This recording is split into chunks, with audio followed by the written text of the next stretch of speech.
Hi, this is Carolyn, and I'm here with Aaron, and we are thrilled to interview Jenifer Tucker. Jenifer is Vice President of the USTA Southern Board of Directors. She also currently serves on the USTA Adult League Committee. She is the longtime chair of the USTA Southern League Grievance Committee. She was a former president of USTA Arkansas. She is an attorney and was a local league coordinator, and she is a 4-5 player. She's also on a bunch of other committees, but we don't have enough time to list them. So, Jenifer, thank you so much. We are so excited to interview you, and let's start off and talk about self-rates. Can you talk a little bit about the process and appeals and anything we should know? So when you start the process of self-rating, you're either going to be coming into leagues new or coming into leagues after you've set out for a while. So you're going to complete what's called the self-rate questionnaire, and you're going to answer all of those questions honestly and accurately, disclosing all of your experience. And then what those questions will do is to assign a minimum rating.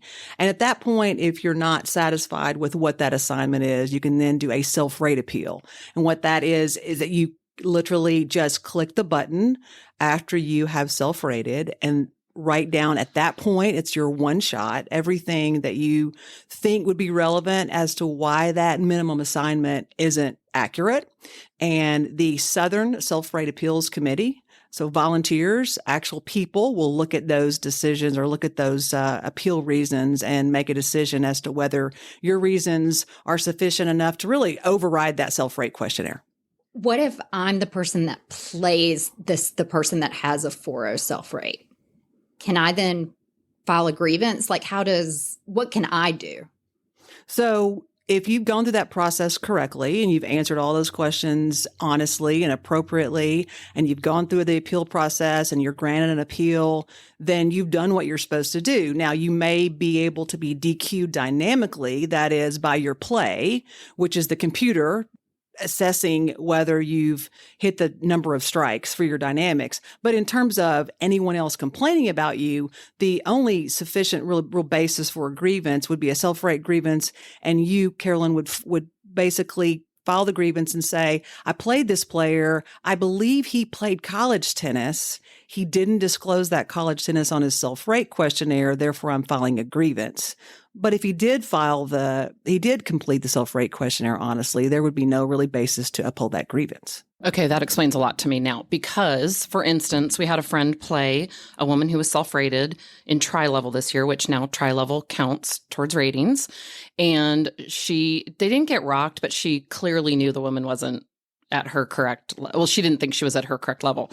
So she went to our state coordinator, and our state coordinator came back and said she did disclose that she played in college. And I think that's when you said that, so it's not that she didn't disclose it or that she's just so good that she shouldn't be at that rating. She would get basically DQ'd or in trouble, we'll say, if she didn't actually answer the questionnaire correctly. If she answered it correctly and the computer said you are a 3.5 or you are a 4.0, she's allowed to play at that level because she answered all the questions correctly. So it sounds like my friend just complaining to our state coordinator isn't good enough to get someone DQ'd or, right in front of a board. Is that correct? There are basically two ways to get DQ'd. And what I call, this is not a regulation language. This is my language.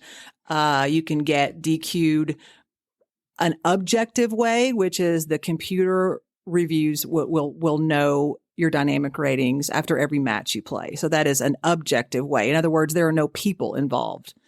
Or you can get disqualified by a grievance, and that would be if you didn't disclose something properly on your self-rate questionnaire. A player could file a grievance or a coordinator could file a grievance, and a committee at that point would then review whether you've answered those questions inappropriately, at which point you would be DQ'd. So one has to do with the computer, the other has to do with people in terms of how you get DQ'd, grievance versus dynamic DQ by a computer.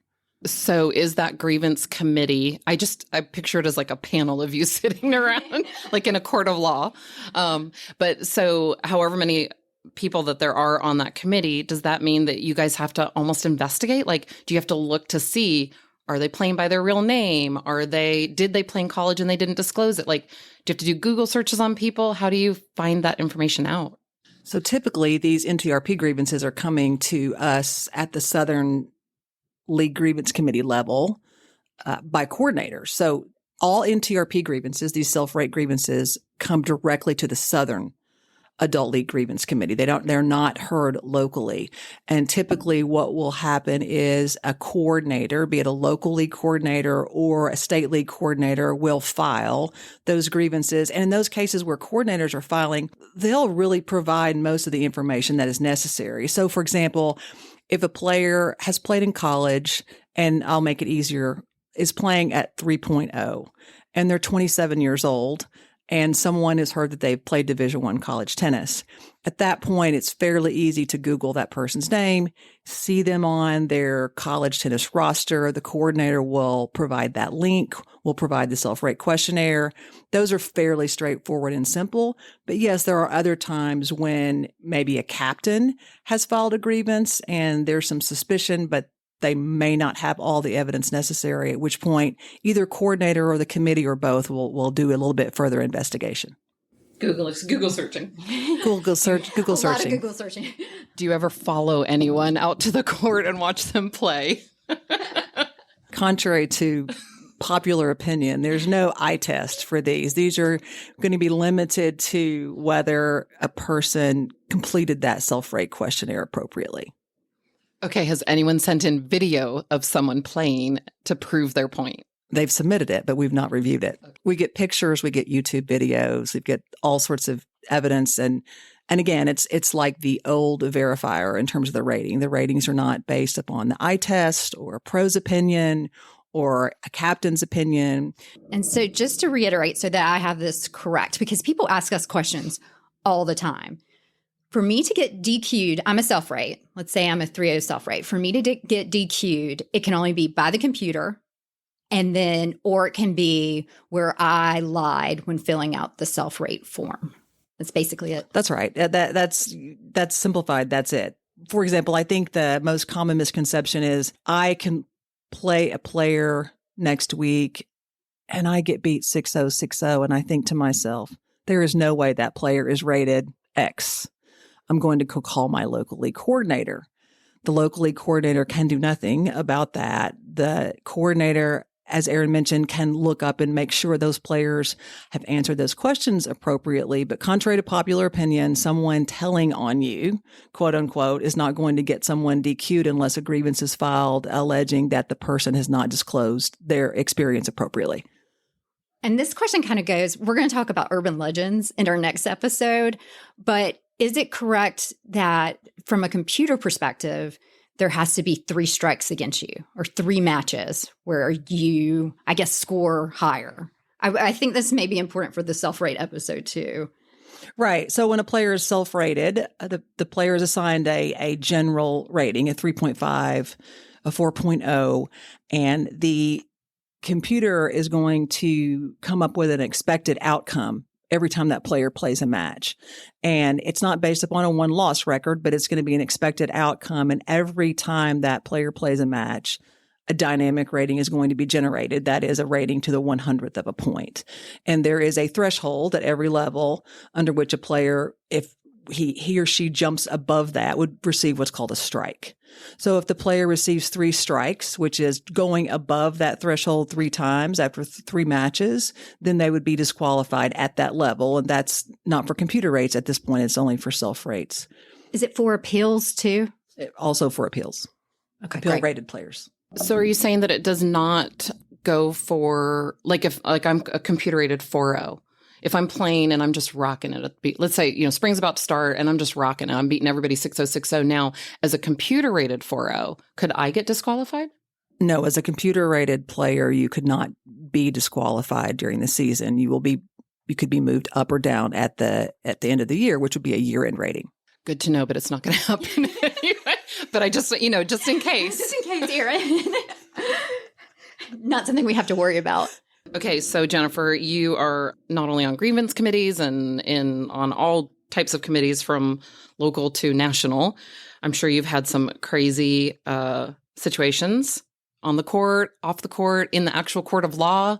Can you give us something? Probably the craziest or funniest situations I can't talk about. Perhaps it would maybe give up the identity of the folks. But yeah, I think that from the standpoint of what we may consider normal now, unfortunately, might seem crazy to some. And that is we're seeing an increasing number of players create second USTA accounts to get a different rating. And not only is it a new regulation that a player can only have one USTA account, but it's also for the last several years, in fact, been a violation of the rules to create a second account just for the purposes of getting a different rating, which we've seen a fair amount of times. I just don't understand why people would do multiple accounts and try to get different ratings. That just seems so crazy to me. Yeah, I some of it's a head scratcher. I think, sometimes players simply don't understand that you can't stay out for a while and come back at a lower level, and they just can't understand why, for example, why they're put back at the level that they left.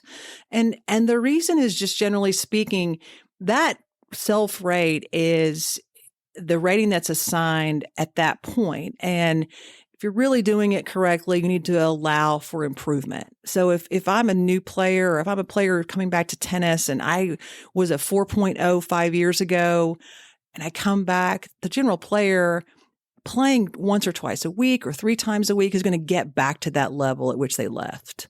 And so that's the assumption.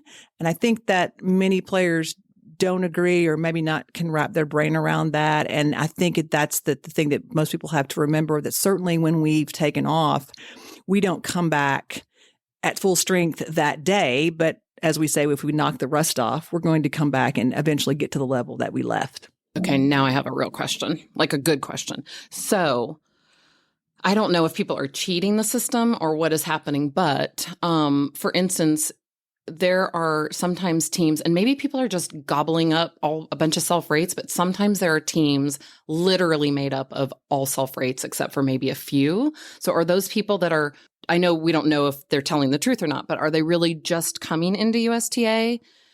Or have they come back and they don't come back as a self-rate, right? If they come back in after several years, they're still at the level that they were at when they left. But how are these teams, like we'll call them super teams, having so many self-rates? Like we know there was a team at Nationals this year that was like 12 self-rates and 2 computer-rated people. So if you're sitting out for several years and you've had a computer rating, you would come back as a self-rate, because the computer ratings are only valid for 2 or 3 years depending. And so what would happen is you would complete that self-rate questionnaire and you would get the last rating that you left, or maybe even a higher rating depending on how you answered that self-rate questionnaire. But you would show up as a self-rate. And there are a variety of reasons. Certainly beginning teams, it's not uncommon to see 2.5 or 3.0 teams completely with complete rosters of self-rates. And it's not always even uncommon at higher levels. For example, you might have a 4.0 or 4.5 team full of 20-somethings who just came out of high school. So we're wanting to get them into league tennis. And so I think there's a misconception by many league players that if there's a team full of self-rates, then there's something nefarious going on.